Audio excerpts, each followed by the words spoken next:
தற்போது கிடைத்திருக்கும் அண்மை செய்தி ஒன்றை பார்க்கலாம். கோவை கொடிசியா மைதானம் அருகே பிரபல ரவுடி ஆல்வின் மீது காவல்துறை துப்பாக்கி சூடு நடத்தியுள்ளது. இது குறித்த முழுமையான விவரங்களை வழங்குவதற்கு நமது செய்தியாளர் மாரியப்பன் இணைப்பில் உள்ளார். மாரியப்பன், முழுமையான விவரங்கள் என்ன பதிவு பண்ணுங்க.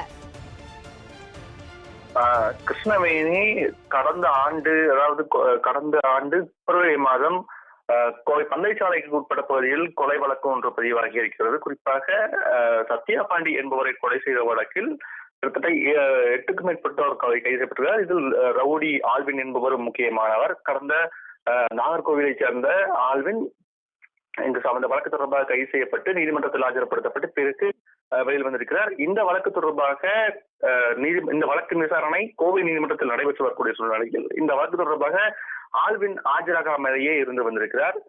இந்நிலையில் இன்று, அதாவது நேற்று இரவு 2:30 மணி அளவில் அவர் கொடிசியா அருகே பதுங்கியிருப்பதாக போலீசாருக்கு தகவல் கிடைத்திருக்கிறது. அதன் அடிப்படையில் கோவை பந்தயசாலையில் உள்ள உதவி ஆய்வாளர் கார்த்திகேயன் தலைமையிலான போலீசார் அவர்களை சுற்றி வளைத்திருக்கிறார்கள். அதாவது குறிப்பாக உதவி ஆய்வாளர் கார்த்திகேயன் தலைமையில் தனிப்படையினர், தலைமை காவலர் சந்திரசேகர், அதே போல தலைமை காவலர் ராஜ்குமார், தலைமை காவலர் சசி ஆகியோர் நேற்று இரவு 2:30 மணி அளவில் அவர்களை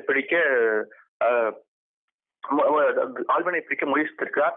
அப்போது ஆல்வின் தான் மறைத்து வைத்திருந்த கத்தியை எடுத்து தலைமை காவலர் ராஜ்குமார் என்பவரின் இடது மணிக்கட்டு பகுதியில் வெட்டியிருக்கிறார். இதன் காரணமாக ராஜ்குமாருக்கு வெட்டுக்காயம் ஏற்பட்டிருக்கிறது. மேலும் மற்ற காவலர்களையும் தாக்க முயற்சித்து தப்பி ஓட முயன்ற போது உதவி ஆய்வாளர் கார்த்திகேயன் தற்காப்புக்காக தான் வைத்திருந்த கை துப்பாக்கியை எடுத்து அவர் மீது சுட்டிருக்கிறார். அதாவது சுமார் 2:35 மணி அளவில் ஆல்வினின் 2 முட்டிகளிலும் அவர்கள் சுட்டிருக்கிறார். இதன் காரணமாக ஆல்வினுக்கு படுகாயம் ஏற்பட்டு அங்கேயே இருந்திருக்கார். தொடர்ச்சியாக ஆல்வின் மற்றும் ராஜ்குமார், வெட்டுக்காயம் ஏற்பட்ட தலைமை காவலர் ராஜ்குமார் மற்றும் ரவுடி ஆல்வின் ஆகிய இருவரையும் மீட்கக்கூடிய போலீசார் கோவை அரசு மருத்துவமனையில் இருவரையும் அனுமதித்திருக்கிறார்கள்.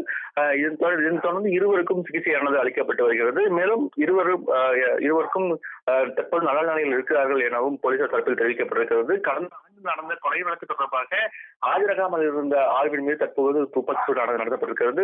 ரவுடியாகவும் கூறப்படும் இந்த ஆல்வின் மீது தற்போது துப்பாக்கி சூடு நடத்தப்பட்டு சிகிச்சை வழங்கப்பட்டு வருகிறது. தொடர்ச்சியாக போலீசார் விசாரணை நடத்தப்பட்டு வருகிறது. கிருஷ்ணவேணி.